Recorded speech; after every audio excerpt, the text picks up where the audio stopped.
Lieutenant Sarah Chen had seen a lot of strange things during her 3 years stationed at the frontier outpost, but nothing quite like the small figure huddled in the wreckage of the escape pod. The craft had crashed just outside the perimeter fence, triggering every alarm on the base. Standard protocol was to secure the area, assess threats, and report to command. But when Sarah pried open the damaged hatch, she found no threat, just a child. The girl couldn't have been more than 7 or 8 by human standards, though Sarah knew age was difficult to judge across species. Her skin was a deep navy blue, almost luminescent in the harsh lights of Sarah's helmet lamps. Silver hair fell in tangles around delicate features, and her eyes, large and golden, stared up at Sarah with a mixture of terror and desperate hope. Those eyes were unmistakable. Sarah had seen them before in intelligence briefings and diplomatic photographs. This was a Thishan child, and given the ornate clothing beneath the grime and the distinctive silver circlet barely visible in her hair, not just any Thishan. "Contact," Sarah spoke into her comm. "One survivor, juvenile, possible injuries, bringing her in." The child flinched at the sound of her voice, pressing herself further into the corner of the pod. Sarah slowly removed her helmet, letting the girl see her face. She kept her movements gentle, unthreatening. "It's okay," Sarah said softly, knowing the child probably couldn't understand English. "I'm not going to hurt you." But the Thishans had universal translators, she remembered. The girl's eyes widened slightly as the words processed through whatever device she carried.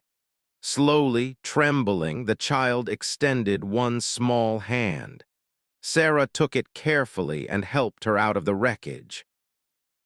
The base medical officer confirmed what Sarah had suspected: minor injuries, severe dehydration, and signs of prolonged stress, but nothing life-threatening.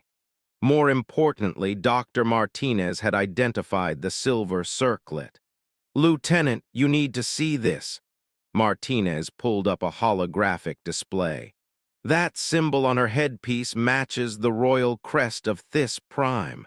I cross-referenced it with our diplomatic database." Sarah's stomach sank as the images appeared. The Thishan royal family, photographed during a state visit 5 years prior. And there, held in the Queen's arms, was a much younger version of the girl now sleeping in their medical bay. "Princess Lyrakai," Martinez read from the file, "third daughter of Queen Velshara, reported missing 6 months ago when her transport was attacked by raiders in the outer reaches, presumed dead." "She's been missing for 6 months." Sarah stared at the sleeping child through the observation window. 6 months. What had this little girl endured? "We need to contact Thishan High Command immediately," Martinez said. "This is huge, Lieutenant, if we return their princess." "When we return her," Sarah corrected. "Not if, when." But it wasn't that simple. The war between humanity and the Thishan Empire had ended only 18 months ago, and the peace was fragile at best. Relations remained tense, with border skirmishes still flaring up periodically.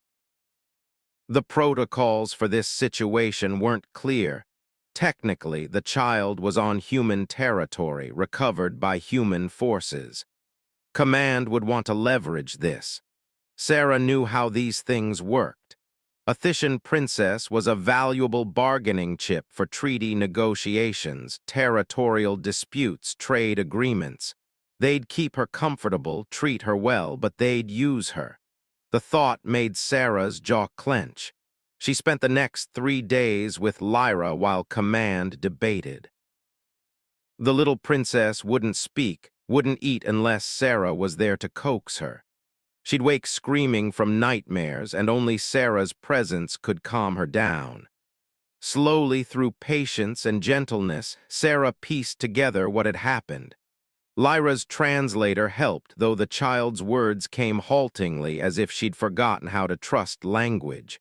Raiders had taken her, sold her. She'd been passed from one captor to another, locked in small spaces, starved, threatened. Finally, she'd been loaded onto a transport headed for the slave markets in the Crix sector.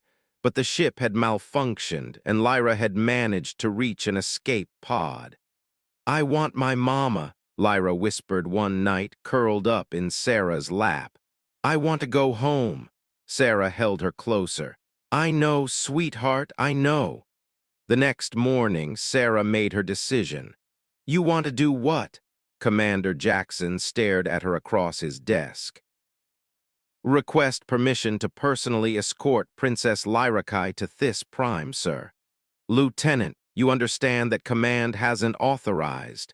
"With respect, sir, Command has been debating for 3 days while a traumatized child begs for her mother." Sarah kept her voice level but firm. "Every hour we delay is another hour that Queen Velshara thinks her daughter is dead. The Thishans don't even know we found her yet because we're too busy trying to figure out how to exploit the situation." Jackson's expression darkened. "Watch your tone, Lieutenant. Sir, this isn't about politics or leverage. This is about doing what's right. We fought a war, yes. A lot of people died on both sides, but this is a child. She's been through hell and she just wants her mother. What does it say about us if we use her suffering as a bargaining chip?" The commander was silent for a long moment. Finally, he sighed. "You know this could derail your career." "Yes, sir, I do. And you're willing to accept that." Sarah thought of Lyra, of those golden eyes filled with so much pain and fear. "Without question, sir." Jackson studied her, then nodded slowly. "I'll authorize a diplomatic transport, but Chen, if this goes wrong, I can't protect you." "I understand, sir. Thank you." The journey to Thys Prime took 4 days. Sarah stayed with Lyra the entire time, sleeping in the child's quarters, reading her stories from the ship's database, holding her when the nightmares came. Lyra clung to her like a lifeline. "Will you stay with me?" the princess asked as they entered Thishan space. "When we get there, will you stay?" Sarah's heart broke a little. "I'll stay as long as I can, but your mama, she's going to want you all to herself, and that's okay. That's how it should be. But what if she doesn't remember me? What if she doesn't want me anymore?" "Oh, sweetheart." Sarah knelt to be at eye level with the child. "Your mama has been looking for you every single day. She's never stopped. And when she sees you, she's going to hold you so tight and never want to let go."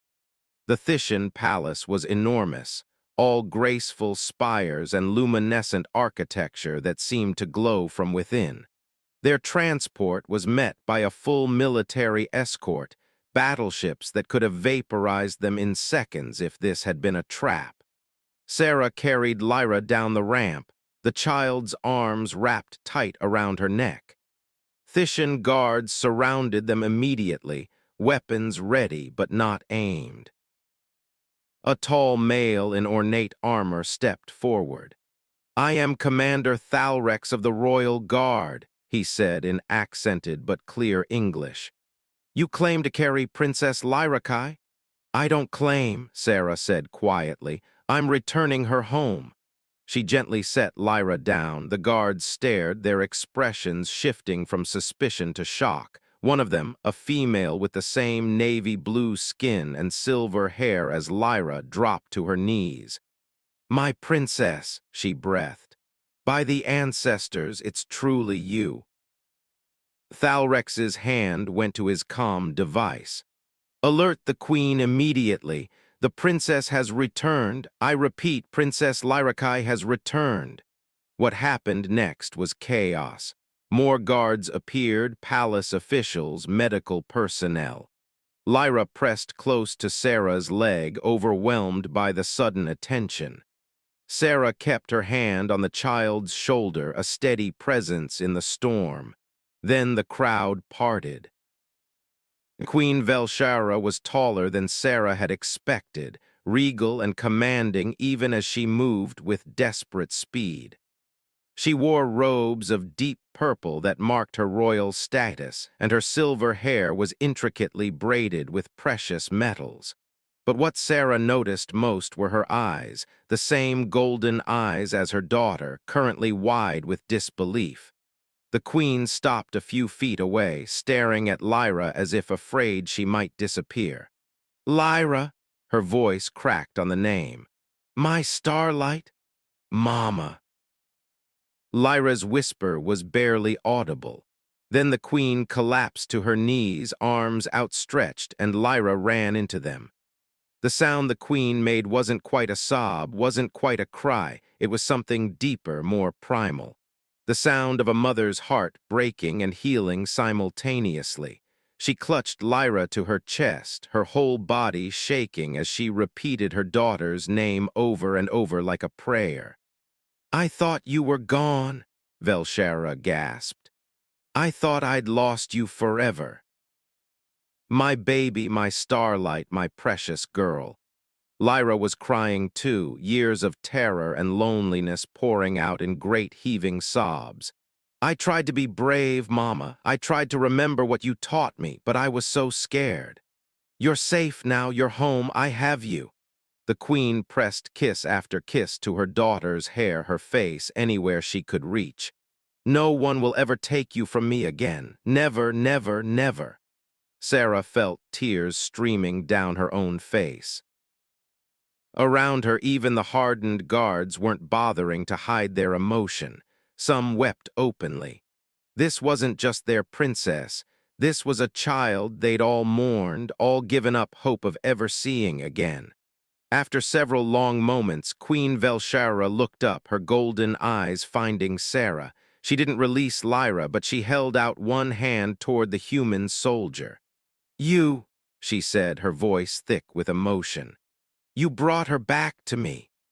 Sarah stepped forward and knelt, taking the offered hand. "Your Majesty, Who are you?" the queen interrupted, not unkindly. "What is your name?" "Lieutenant Sarah Chen, ma'am, Human Colonial Forces, Frontier Division." "Lieutenant Sarah Chen," Velshara repeated as if committing it to memory. "How did you find her?" Sarah explained briefly, the crash, the rescue, Lyra's condition. She left out the part about command's debates, focusing only on caring for the child and bringing her home. The queen listened, one hand stroking her daughter's hair continuously, as if reassuring herself that Lyra was real. When Sarah finished, Velshara was quiet for a moment. "You stayed with her," she said finally. "For 4 days of travel, you could have handed her to others, returned to your duties, but you stayed. She needed someone familiar, Your Majesty, someone she trusted. After what she'd been through," Sarah's voice caught. "She just needed to feel safe." Queen Velshara stood, still holding Lyra close. "Lyra, starlight, look at me." The princess raised her tear-stained face. "This human, this Lieutenant Sarah Chen, she took care of you?" Lyra nodded. "She found me, Mama, and she was kind. Even when I was scared, even when I had bad dreams, she stayed with me. She told me stories and held me and promised I'd see you again." Fresh tears spilled down the child's cheeks. "Everyone else hurt me or scared me, but not Sarah. She kept me safe." The queen's expression shifted, something profound and painful moving behind her eyes.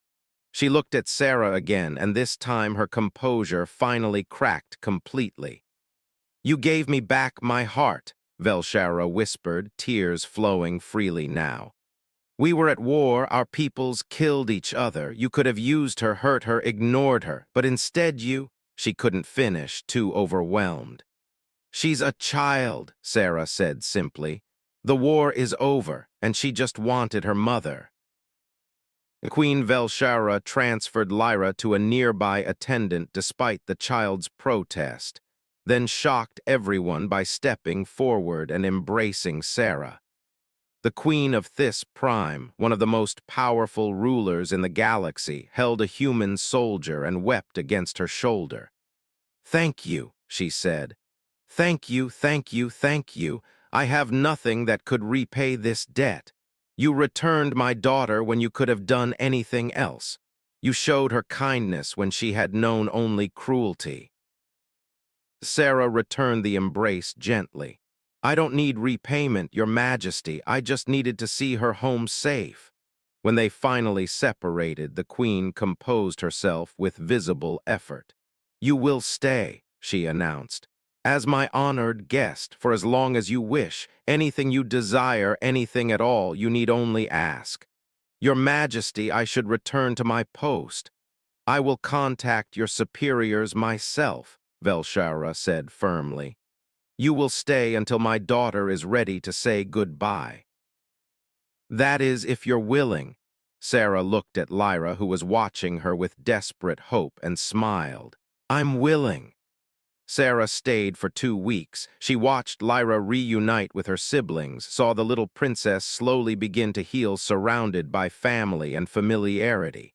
The nightmares decreased. The fear in those golden eyes gradually faded. On her last day, Lyra gave her a gift, a small crystal pendant on a silver chain. "It's a starstone," the princess explained. "It means you're part of my family now." "Forever." Sarah knelt and let Lyra fasten it around her neck. "I'll treasure it always. Will I see you again?" "I hope so, sweetheart, I really do." Queen Velshara walked Sarah to the transport personally, an honor usually reserved for visiting heads of state. "What you did," the Queen said quietly, "has changed things between our peoples. There are those on both sides who still want war, who hold on to old hatreds. But how can I hate humanity when one human saved what I love most in the universe?" She took Sarah's hand. "You showed my daughter the best of what your species can be. That matters more than you know." 6 months later, Sarah received a transmission. It was from Queen Velshara proposing a new peace initiative, a cultural exchange program named the Lyra Accords, designed to build bridges between Thishan and human worlds. "Named for my daughter," the Queen's message explained, "who was lost and found by kindness, who learned that even enemies can choose compassion, and named for the human who proved that sometimes the greatest victories aren't won on battlefields, but in the simple act of returning a child to her mother's arms." Sarah touched the starstone pendant she still wore and smiled. She had expected to fight battles, to be a soldier in a war between species. Instead, she'd done something simpler and infinitely more important. She'd brought a little girl home, and in doing so, she'd given two peoples a reason to believe that peace was possible after all.